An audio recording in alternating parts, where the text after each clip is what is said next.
Journalist TV news కి స్వాగతం. నా పేరు వరుణ్. ఈ డీటెయిల్స్. ఆర్థికంగా ఎటువంటి ఇబ్బందులు ఉన్నా ఇందిరమ్మ ఇండ్ల నిర్మాణానికి ఇబ్బందులు ఏర్పడకుండా గ్రీన్ ఛానల్లో నిధులు మంజూరు చేయడం జరుగుతుందని రాష్ట్ర రెవెన్యూ, హౌసింగ్, సమాచార, పౌర సంబంధాల శాఖ మంత్రులు పొంగులేటి శ్రీనివాసరెడ్డి అన్నారు. మంత్రి వైరా మండలం పుణ్యపురం గ్రామంలో జిల్లా కలెక్టర్ ముజ్మిల్ ఖాన్, అదేవిధంగా సిపి సునీల్ దత్తు, వైరా ఎమ్మెల్యే రామదాస్ నాయకులతో కలిసి ఇందిరమ్మ ఇళ్ల నిర్మాణానికి భూమి పూజ శంకుస్థాపన చేసి ఇందిరమ్మ ఇంటి లబ్ధిదారులైన దంపతులకు నూతన వస్త్రాలను అందజేశారు. ఈ కార్యక్రమంలో జిల్లా కలెక్టర్ ముజ్మిల్ ఖాన్ మాట్లాడుతూ ఇందిరమ్మ ఇండ్ల గురించి మంత్రి ప్రత్యేక శ్రద్ధ తీసుకున్నారని, కేవలం ఒక ఇంటికే కాకుండా కుటుంబం ఆశలు దీనిపై ఉంటాయని గుర్తుంచుకొని పనిచేయాలని మంత్రి ఆదేశించినట్లు తెలిపారు. ఈ కార్యక్రమంలో వైరా ఎమ్మెల్యే మాలొత్తు రామదాస్ నాయక్ మాట్లాడుతూ ఎన్నికల సమయంలో ఇచ్చిన హామీ మేరకు అర్హులైన పేదలకు సొంత ఇళ్లు అందిస్తున్నామని అన్నారు. ప్రజలకు ఇచ్చిన శక్తితో సీఎం రేవంత్ రెడ్డి, హౌసింగ్ శాఖ మంత్రి పొంగులేటి శ్రీనివాసరెడ్డి సూచనల మేరకు వైరా మండలంలో ఈశాన్యం వైపు ఉన్న పుణ్యాపురం గ్రామాన్ని పైలట్ ప్రాజెక్టు కింద ఎంపిక చేసుకున్నామని తెలిపారు.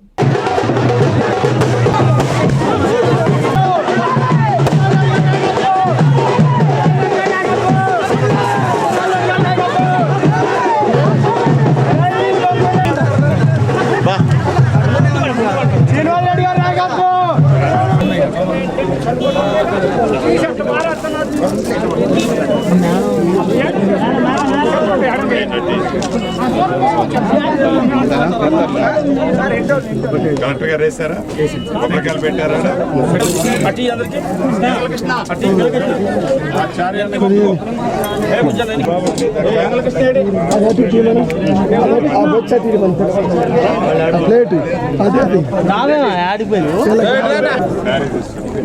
బట్టలు పట్టరు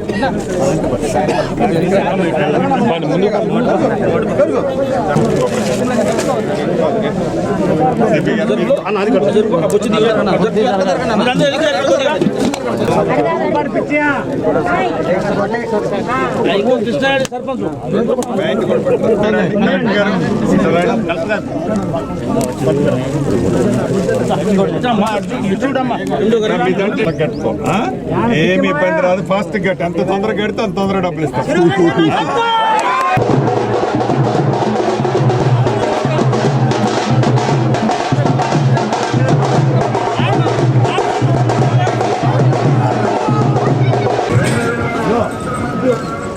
బాబు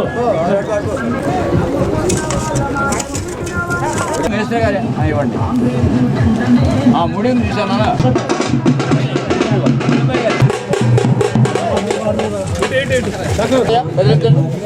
ఆయన ఆగరు ముఖేష్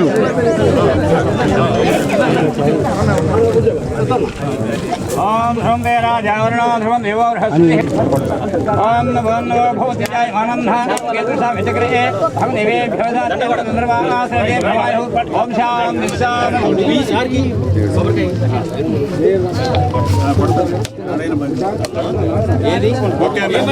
సంతోషమే ఆడబిడ్డ. మండల కాంగ్రెస్ పార్టీ అధ్యక్షులు కూడా అక్కలకి, అన్నలకి, అందరికీ నమస్కారం. పెద్దలు అర్జునుడికి, మత్స బుజ్జు గారికి, అటు పెద్దలందరికీ, ఈ మండల పెద్దలు తెలియజేస్తా ఉన్నాం. పుణ్యాపురం గ్రామంలో ఇప్పుడు వచ్చిన ఈ ప్రాంతానికి వచ్చినప్పుడు మీకు ఏదైతే చేస్తామని చెప్పేసారో ఒకటి మనం చేసుకుంటూ వస్తా ఉన్నాం. ఇందిరమ్మ ఇల్లు లేక శక్తితోనే రాష్ట్ర ప్రభుత్వం పెద్దలు రేవంత్ రెడ్డి, రెవెన్యూ శాఖ మంత్రి వర్యులు మండలానికి ఒక పైలట్ ప్రాజెక్ట్ రైతు భరోసా కింద 570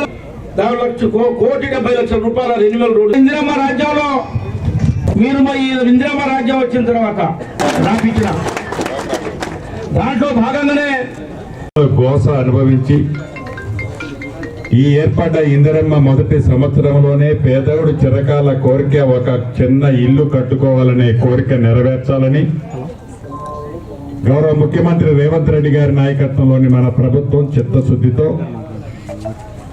మొదటి సంవత్సరం 4,50,000 ఇళ్లు రాష్ట్ర వ్యాప్తంగా ఇస్తూ ప్రతి అసెంబ్లీ నియోజకవర్గానికి 3,500 ఇళ్లు తగ్గకుండా ఎస్సీ ఎస్టీ నియోజకవర్గాలకి మరిన్ని అదనంగా ఇవ్వాలి అని ప్రతి ఇంటికి 5 లక్షల రూపాయల చొప్పున 4 విడతల్లో ఇచ్చే ఈ కార్యక్రమాన్ని జనవరి 26వ తారీఖు నాడు రాష్ట్ర వ్యాప్తంగా అన్ని మండలాల్లో మండలానికి ఒక గ్రామాన్ని ఎన్నుకొని ఆ మండలంలో ఎంతమంది అయితే అర్హులు ఉంటారో, ఎంతమంది అయితే పేదవాళ్ళు ఉంటారో, ఎంతమంది 1000 కళ్ళతో ఒక ఇల్లు కట్టుకోవని ఎదురు చూసే ప్రతి వాడికి ఇల్లు ఇచ్చే కార్యక్రమానికి శ్రీకారం చుట్టి దాంట్లో భాగంగా ఈ రోజు మన పుణ్యపుర గ్రామంలో 108, 109 ఇళ్లు 5.5 కోట్ల రూపాయలు సుమారు ఖర్చుతో అద్భుతంగా, మహా అద్భుతంగా ఇంతకు ముందే శంకుస్థాపన చేసుకున్నాం.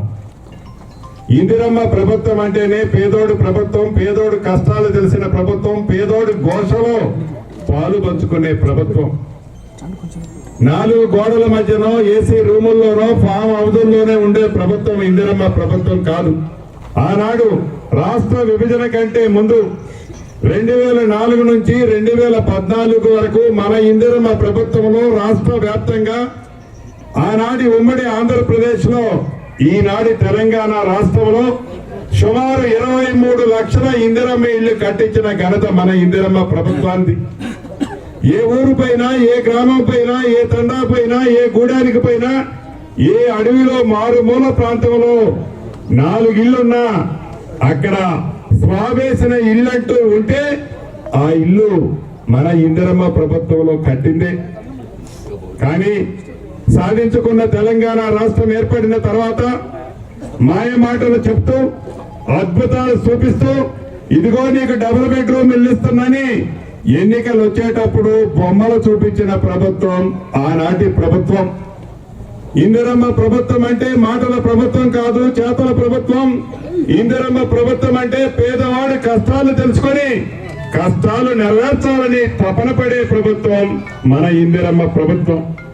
దాంట్లో భాగంగా ఈనాడు ఒక పుణ్యపురం గ్రామంలోనే కాదు, మొదటి విడతగా 4.5 లక్షల ఇళ్లు ఇస్తూ ఫౌండేషన్ చేస్తే 1,00,000 రూపాయలు, అదే రకంగా కిటికీ లెవెల్ కడితే 1,25,000, స్లాబ్ వేసిన తర్వాత 1,50,000, మిగిలిన 1,00,000 గృహప్రవేశం టైంలో గ్రీన్ ఛానల్లో, గ్రీన్ ఛానల్ అంటే ఎవరైతే పూర్తి చేస్తారో ఫౌండేషన్ ఎమ్మటే వాళ్ళకి డబ్బులు పంపించే కార్యక్రమాన్ని చిత్తశుద్ధితో, రాష్ట్ర ఆర్థిక పరిస్థితి ఆనాటి ప్రభుత్వం 7,19,000 కోట్లు అప్పు చేసి ఈనాడు పేదోడు కష్టార్జితంగా సంపాదించిన 6,500 కోట్లు ప్రతి నెల ఆనాటి ప్రభుత్వం చేసిన అప్పుని మన ప్రభుత్వం ఈనాడు కడుతుంది.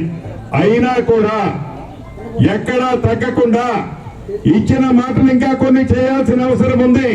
ఇందాక పెద్దన్న అడిగాడు, నిజం, అక్కడక్కడ కొంతమంది రైతులు మిస్ అయిన మాట నిజమే రైతు రుణమాఫీ విషయంలో. కానీ దేశ వ్యాప్తంలో ఏ రాష్ట్ర ప్రభుత్వము ఒకేసారి 22,000 కోట్ల రైతులకి రుణమాఫీ చేసిన సందర్భం లేదు. మన ఇందిరమ్మ ప్రభుత్వంలో అన్న మాట ప్రకారం గౌరవ ముఖ్యమంత్రి రేవంత్ రెడ్డి గారి నాయకత్వంలో అన్న మాట ప్రకారం 21,000-22,000 కోట్లు, 1,00,000 కోట్లు రుణమాఫీ చేయడమే కాకుండా